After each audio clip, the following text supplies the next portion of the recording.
Hello, everyone, and welcome to this week's episode of Coffee Talk. If you've just joined, Coffee Talks are the short, in-between episodes where we read your user-submitted stories, hang out with friends, talk about witchy pop culture, or chat with you about what's going on in our personal practices. And if you want to be featured on Coffee Talk, email us at submissions@coffeeandcauldrons.com, or you can send us your submission on our website, coffeeandcauldrons.com. You can send us your tips, your ghost stories, or any kind of funny story you think the community would love to hear. Be sure to let us know if we can share your name, or if you prefer us not to use your name. Your social media usernames are also a great way to get credit. Yes, and this season we are taking voicemail submissions. Mm-hmm. So if you're somebody who really wants to send us a story, but typing it out is just way too much hassle for you, we get that. Mm-hmm. Shoot us a voicemail at 351-207-0799. It does have a 3-minute limit, but you can just call back if you want to continue the story. That's not a problem. Yeah. And we also want to mention our class for next month. Next month, we're going to have Teresa read. Which is so exciting. That is on June 29th. I'm sure you guys have seen Teresa's name everywhere, especially if you're very into tarots. And that's exactly what she's teaching the class on. So, I mean, come on. You also might know her as the Tarot Lady, and she's also written like 9 books, I think. It's been several. Don't quote me on the exact amount. But Teresa is incredible. She's incredibly knowledgeable. So if you are somebody who is interested in tarot, this is going to be the class for you. I'm very excited about it. Teresa is one of my idols. So I'm super stoked for this class. As a reminder, though, if you are wanting to join our Patreon, please don't sign up on the last day of the month because you'll be double charged. You get charged at the first when you sign up and the first of every month after that. It is written out for you that way, but I know some people miss it and I don't want anyone to get frustrated. So do join us. We would love to have you. You also get the backlog of every single class before that. Just set yourself up for success and please don't get double charged. Exactly. And if Patreon is just not your thing, like you don't want subscriptions, we also have our class available on Eventbrite. So definitely keep that in mind if you would prefer to do that. Yes, we would love to see you there. That being said, this week, Maria and I are going to read some listener-submitted stories. We are so backlogged on these. I realize that some of these go back to 2022. So I'm sorry, we're doing our best to catch up. There's so many of them, which is great. We're very grateful for that. That is not a complaint. But you might be hearing a story that is yours from quite a long time ago that you thought we just forgot about, and we didn't forget about it. We're playing catch up. Yes. It's been a crazy few years. It has, which is good. Like, I'm super grateful for it. I know you are too. But it does require some catch up because of that. So we definitely haven't forgotten you. No. We've just been so in love with the voicemails lately. So it's been so good. It's been so fun. It's fun hearing your guys' voices because obviously you listen to us talk every single week, but we don't get to hear from you guys. And it's been really fun getting to hear all your voices and hear your stories told in your own voice. So plus nobody's fumbling their own name. I know. Or just words in general, because, we're very great with words on this podcast and speaking. Like, beautiful. We're beautiful. We don't have to be literate. If you're in the Discord, you have heard me say that so many times. I'm beautiful. I don't have to know how to read. I'm beautiful. I don't have to be smart. Or know how to speak. Like, we're just babies. We're just babies. We're just a couple of guys, okay? I'm just a girl. Exactly. Have you had any experiences you want to talk about this week? Not really. I've been having a lot of dreams about like my grandmother lately, but it always happens like when I'm going through a super rough time. Like, I don't know. We always had like a really good connection.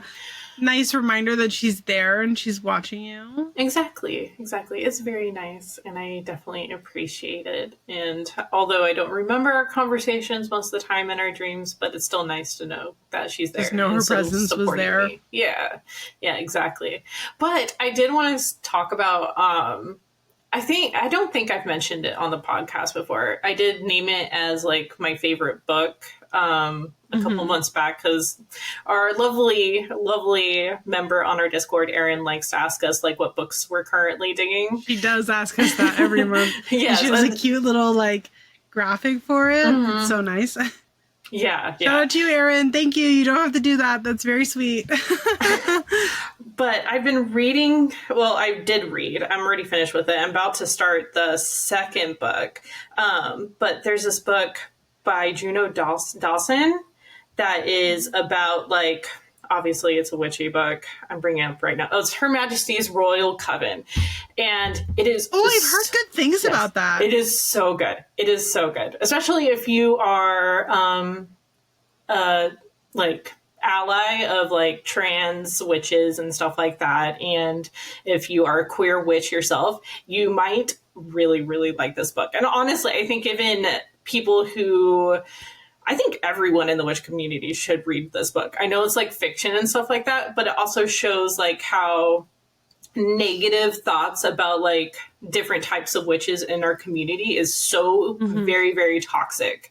And obviously one of the characters is definitely an image of, you know, our most hated billionaire writer of witches and she wizards. Who can't be named. She who can't be named. See what I did there? Yeah. But it is so good. Like, I just breezed through that book, like the first book. And honestly, 10 out of 10, like, read it. Definitely read it. It is so good. And I can't wait to read the second book. The covers are really cool for it too, like especially the hardbacks. It's like this bright pink. I've shown you because I was like, hey Robin, you'll really like this cover. But it's just chef's kiss. Everything about the book, the cover to the content. So yeah, recommend that book.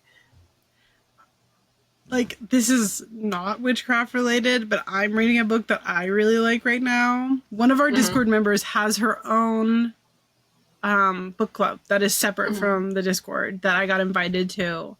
And we're reading The Immortal Life of Henrietta Lacks. And it's like a nonfiction about, I mean, the overall message that's being taught throughout the book, not taught, I don't know, brought home, is about like the abuse of African Americans in the medical system throughout history, and how basically there's been just this massive abuse of just like poor Black people, and how there wasn't like consent for a really long time on like how we received and used just anything from people. So blood samples, cells, organs, etc. And how this one particular woman, her cells were taken from her without her knowledge or consent while she was dying of cervical cancer. And those cells ended up becoming the cells that cured polio, and basically is the backbone of every vaccine we have now. Because her cells were the first to ever be cultured successfully, and therefore with the successful culturing of cells, we were able to make vaccinations because we're able to test things and et cetera, et cetera. And it's been really, really fascinating because the family, so she ended up passing of her illness, but the family like can't even afford health insurance. Meanwhile, their deceased mother's cells that were stolen from her are a multi-billion-dollar corporation. And it's really like, it's one of those things where I think we can all say we definitely know that this stuff occurred and occurs, right? Throughout history, especially. But to have it like faces to the name of something that has been like literally changed the landscape of humankind, right? And having faces to the name, or the faces to the cells and these fluids, et cetera, that save the world. And these people are existing and they've made no compensation. Their mother's name was gotten wrong for years. Like, there are just all these factors in it where it's just like, it makes it so much more real because these are real people. This isn't just like some cells. You know what I mean?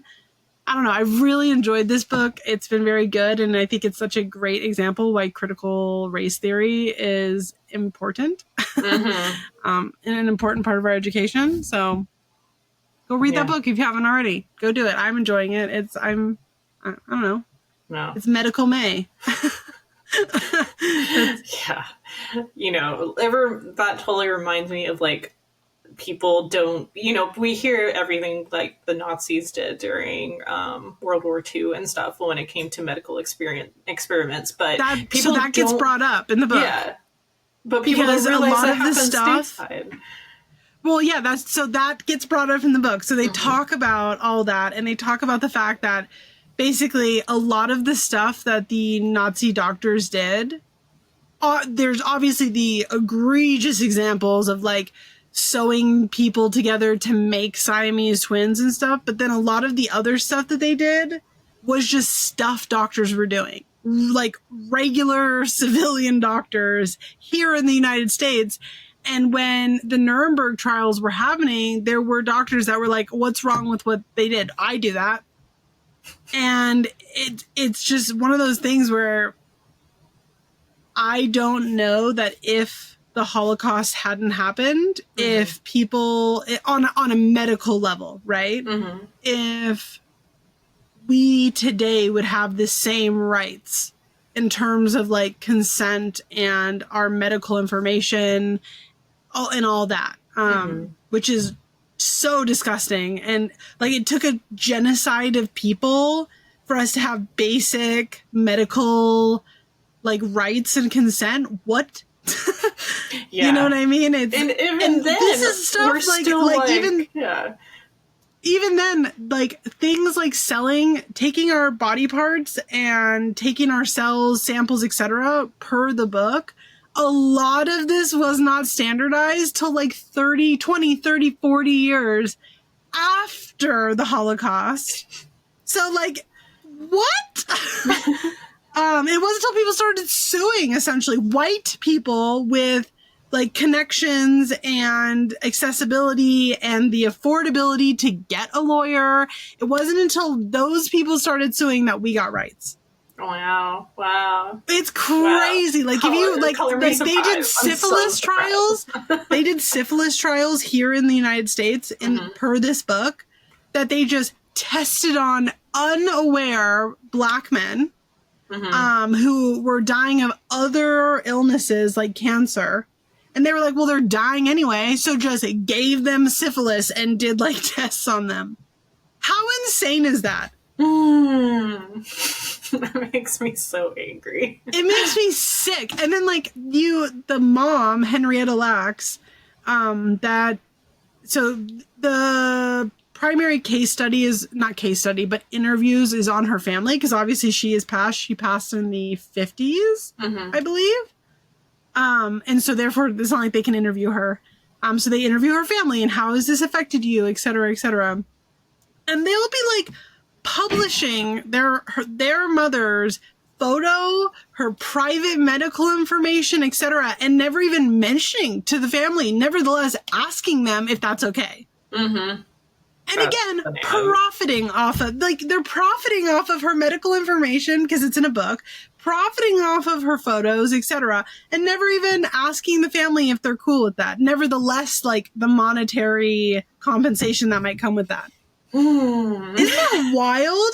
That is and it's wild. One of those things that, like I said, I think we can all say that we definitely were aware that something like this was going on, but now you're, like, putting an actual human being in a human case study of such a grand level to this that it's like, holy shit.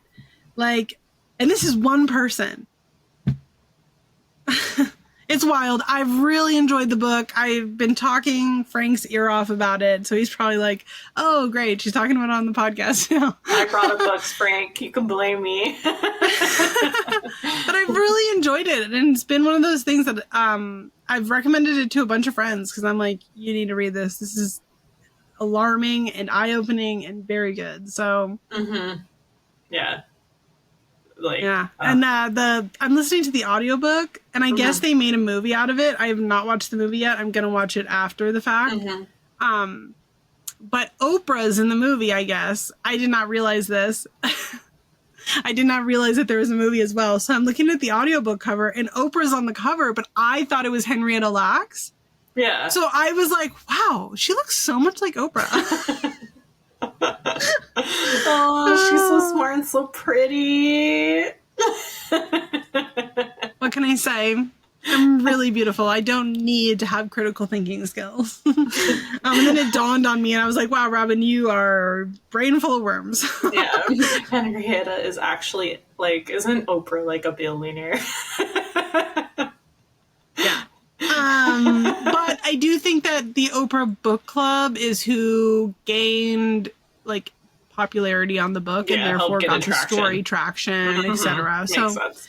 She might be a billionaire and she might be an actor, but still doing good things with it. Okay. Let's get into stories now that I've gone on a literal 6-minute tangent about a book that has nothing to do with witchcraft.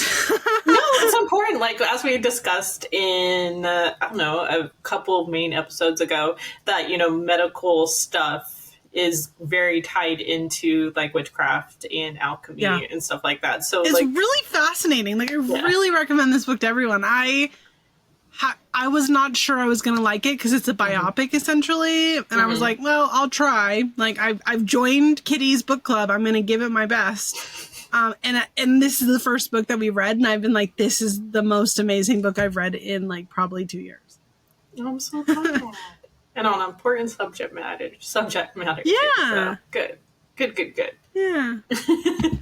All right. Would you like to read our first story? Sure. I will.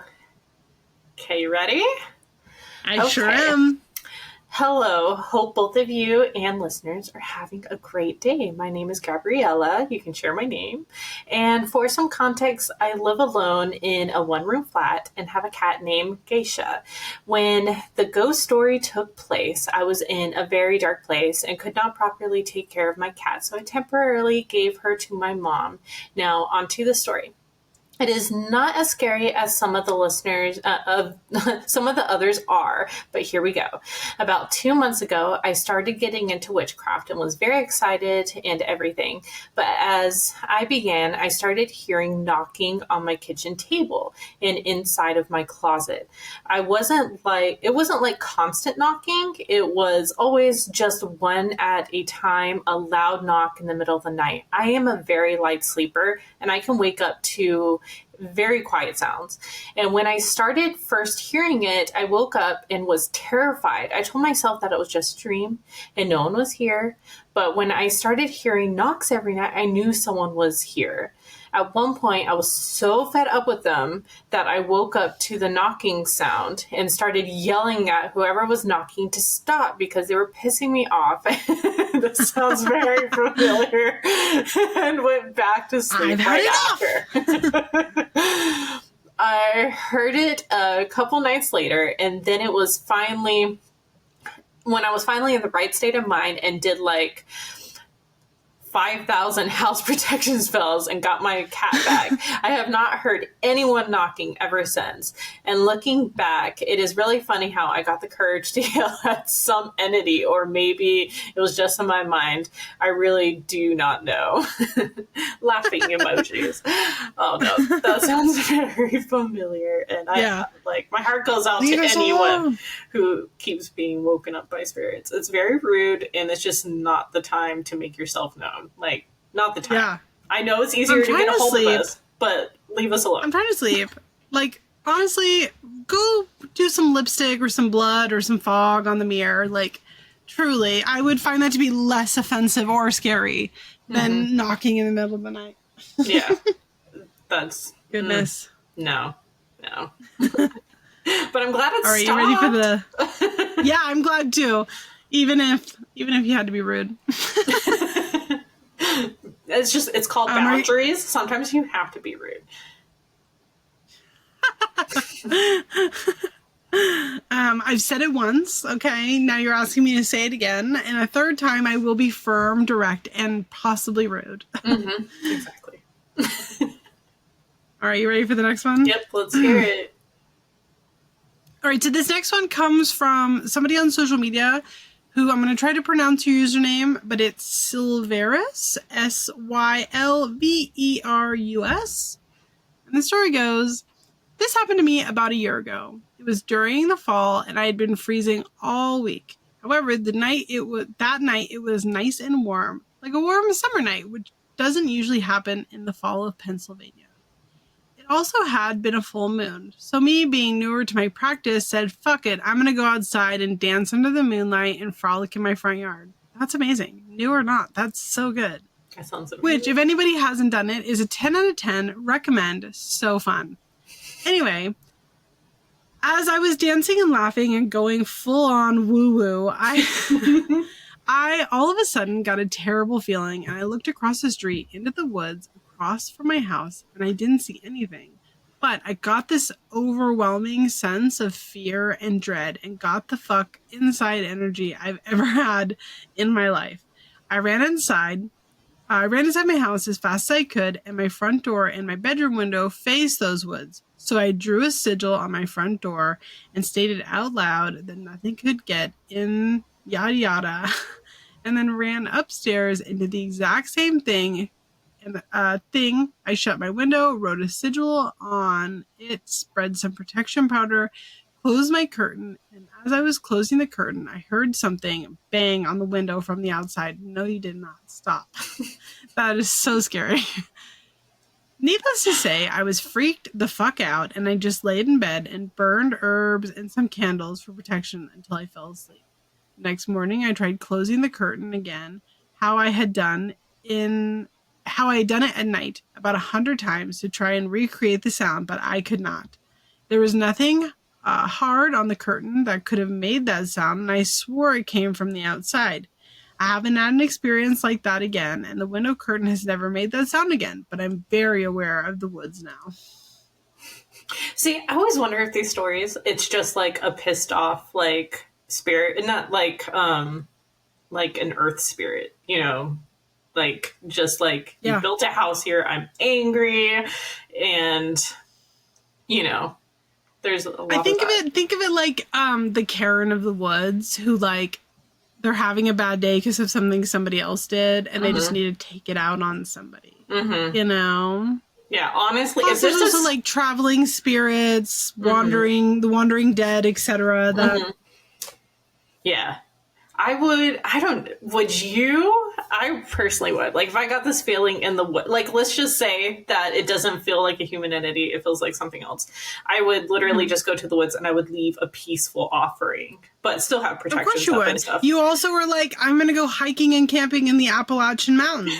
You have something fundamentally wrong with your brain. Look, as I said, if I become a spirit of the your brain does not actually function properly, so of course you would. What a way to go. I get to scare people for the rest of eternity. I mean, fun. Like, great. And I can help, like, people who are there's lost. Something wrong with her up here. Like, oh my gosh. And be in nature for, like, the rest of, like, my existence. Hopefully it's not going to get ruined as the years go by. It probably will, but... Which is probably why whatever, like, woodland spirit is, like, freaking out might be a little pissed off that their world is changing, you know? Yeah. You never know. Now, I will say, I think that was the only time that we had for stories, because I accidentally captivated way too much of this podcast with talking about Henrietta Lacks. So sorry. I promise I won't do that next time. I promise I will shut the fuck up. Just kidding, I won't. You can't shut me up. Please don't send me anonymous messages telling me to be quiet. This is what coffee talks are for. And we're just chit-chatting. We're just chit-chatting, reading stories. And maybe someone learned something. Yeah, maybe. And maybe you guys go out and get that book because it's actually very good and I do really recommend it and I think it's great. So yes. And if you're interested in queer activism in our community, definitely pick up Her Majesty's Royal Coven because very good. 10 out of 10. And tell me how you like it. Oh yeah, and if you read The Immortal Life of Henrietta Lacks, tell me if you like it too. If you don't like it, don't tell me. I don't care. You're wrong. So,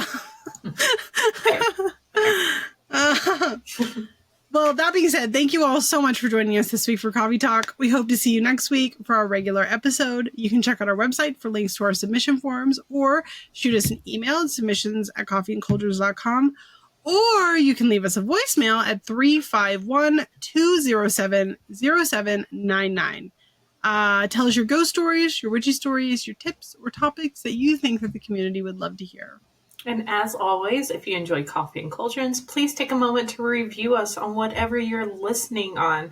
Or if you want to support us directly, consider joining us on Patreon, where we share articles, special Part 2 exclusive episodes, have a Spell of the Month box, and a Discord full of events. Like, so full of events. Like, so full of events. Yeah. So full of events. So come join us. We would love to see your faces and,